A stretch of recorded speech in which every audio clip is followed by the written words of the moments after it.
thank you so much for joining me for Saturday Night Crafting. My name is Sasha Reade. If you've not joined me before, then welcome. I'm so happy you're going to hang out tonight. Tonight we are going to do a fun technique called continuous stenciling.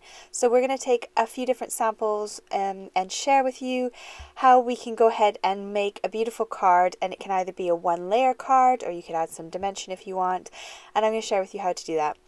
So I'm going to use stencils, obviously. If you don't have stencils or ones that you like, you could take a die like this one, like a panel die, and you could create your own stencil using a piece of thick cardstock or a piece of acetate.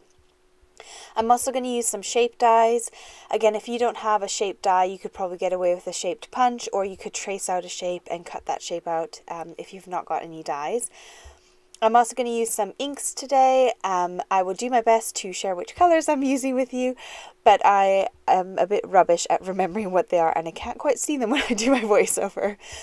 So getting started, I'm going to make a little hinge system. So I'm going to stick pieces of low tack tape. This is mint tape from scrapbook.com. It's a very low tack tape, but it is nice and sticky, so it removes really easily, but it holds everything in place at the same time. It's a really good tape to have. I'm going to tape my stencil on a bit extra on all sides, and then obviously on that left side is going to be my little hinge system. So I'm going to fold it over, press it down nice and firmly, and just kind of take off any excess because I don't want it to block my card panel, my card front panel there. So you can see this hinge system here. This is just going to allow us to line that stencil up every single time in exactly the same place, so that we don't have to worry about lining it up again. So the first thing I'm going to do is take my lightest color of ink. So I'm going to have a light colored ink and a dark colored ink for every one of my projects. I'm going to start by doing the whole entire stencil on my card front and giving myself a beautiful little background in the light color. Now the reason we're using the light color is because we are going to make it look continuous. So even though we're going to add different colors, we want that color to look like we've done that whole pattern and magically appeared those colors. So I'm using a piece of scrap paper here, really nice thin paper. We don't want thick card because we're going to be stenciling through it and we don't want to have any kind of gaps. You could also use masking paper like the Gina K Masking Magic. I just felt like that was going to be a bit expensive for me for what I want to do, and the masking paper is quite pricey. So for the big card fronts I'm doing, I decided to go with using copy paper instead. So I'm going to take those little flaps that we had originally, I'm going to fold them over so that that's held in place, and keeping that little, I guess, stencil, new created stencil, the shape image on my card front. So we are using the negative of the die cut. We're not using the actual die cut, we're using the negative piece of it. And I cut that scrap paper to be exactly the same size as my card front, my card panel, so that I can easily stick it on top and it will be right where I want it to be, and I'll have that die nice and central. So I've stuck that down, and I'm just going to peel it back up because I forgot I wanted to color the background. So I'm taking my next color, I think this is the raspberry one, and I'm just going to do nice and dark around the edges and go a bit lighter towards the center to give it a little bit more of a gradual effect. And I'm going right over top of that original stenciling. Now when I put my hinge back down, when I flip my stencil back down, my stencil is again right on top of where the old stenciling was. Now I'm going to take my darkest ink, which is See This Preserves, and I'm going to come in and do that nice heavy layer of ink over the top. So obviously that original light pink is being covered up by the dark purple, so you don't notice that there was that pink there originally. And now we've got this beautiful sort of shape on our card.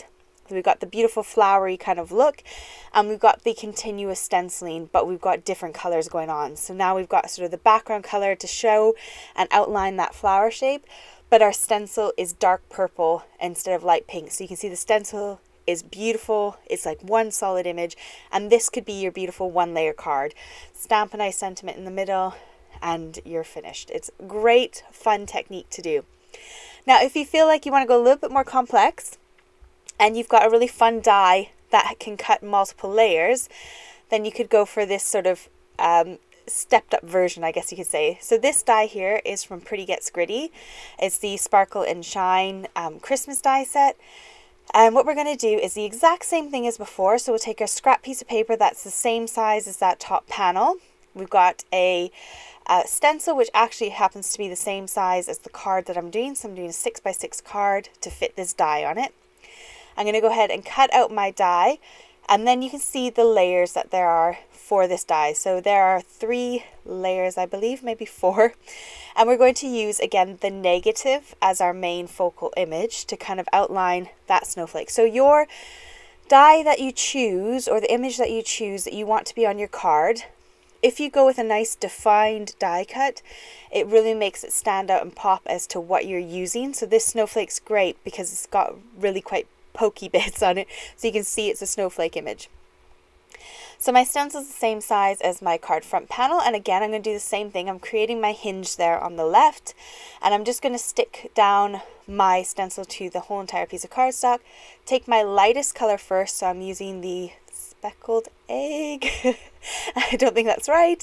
I'm using that egg blue color, and I'm going to go ahead and put my stencil onto my card front panel. So I've got my hinge there on the left. I'm going to fold that over. Then I'm going to take my outline, so my negative die cut, and I'm going to place that back on top. Now the other thing I forgot to mention is along that left edge, if you cut that a little sliver a bit smaller, then you don't get your hinge kind of folding your die cut piece of paper over.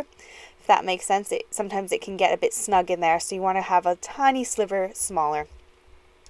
Now again, I'm laying that piece down, and I'm going to piece in my die cuts until I get to the point of the one that I want to keep. So I've got my center snowflake, that slightly smaller one there, so I'm just going to piece those 2 back in, so I've got that. This is where having the masking paper would be so much easier, because this paper is so light and wiggly and I'm not sticking it down at all. It was very difficult to do, so I'm just going ahead and I'm using a small brush for that small center bit there, and I've got to hold it really carefully and dab on my ink. But I want to get a really nice light coverage, so I'm making sure to just dab it very gently and very lightly around that central image. This allows us to put down a light color, and then we can go ahead, flip that stencil over it and put down our darker color. So when I flip that stencil back down, I can then grab my thicker brush and I can go in and do a nice dark coat of the same color, and then it looks like I've got 2 different colors when actually I'm just using the same tone. And that stencil is great because it holds down that little flappy bit for me. So now that I've done that, I'll give my stencil a quick wipe so I don't cover those or mix the colors up, because I'm going to do a separate color the next time. I'm going to do purple. Now when I lift this up, obviously I need to cover up that snowflake that we just did. So I'm going to come in with some Gina K Masking Magic, and I'll die cut out that little snowflake in the middle. And I accidentally chucked away the little bits that go in the middle there, so I'm just using up some scrap bits and covering up that central bit so I don't get any purple on the inside of that. So once that's all done and ready to go, I can do the exact same steps. I'm going to come in with a very light dusting of that Villainous Potion purple and get it on nice and light so that when I come in with the stencil, I can then go heavy-handed and do the darker version. So I'm just being very careful and mindful here because it is such thin copy paper that it was lifting slightly, and I didn't want to end up with ink where I didn't want it to go. So again, I'm going to stick it down with my low tack tape, come in with a heavier hand of this purple, and really make that color pop off the card. Once that's all done, then we can go ahead and remove the stencil and the copy paper, and we can see our final image and how cool does it look. All that stenciling is all lining up perfectly, everything runs smoothly. Now the only downside to this is that the stencil ended up giving me a really uneven center point. So the snowflake was really central, but then you can see the stencil doesn't look central. So I'll share with you in a second how I kind of fixed that and kind of covered it up a little bit. So I can go ahead and mount my cards and put them together and have my panels on the fronts of all my cards, and then I can go ahead and start to finish them off. So here is that first one that I did, and then off camera I went ahead and did another one. I did this really cute little floral heart one, which was really fun. I had this lovely sort of 6x6 stencil, I think it was 5x5 stencil, and some heart dies, so I did this one here. Now, as I said before, this is a great way to have a one-dimensional card, so you can have a single layered card. However, for this one, I stamped my sentiments straight onto my card and then decided that I wanted to put on some of these gems, which are new in Alina shops. They're flat back sort of water gems, but they've got like an iridescent kind of sheen to them. So I've got all these little gems which are quite fun. So I picked out the 2 pink ones I had and the clear ones and stuck some on a bit randomly, and that's how I finished off that card there.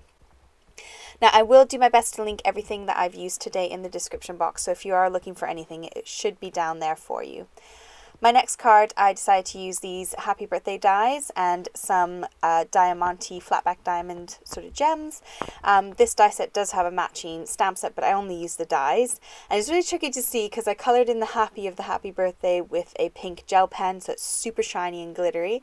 Added some gems around the card as well, layered them up with 3 layers of the die cuts as well.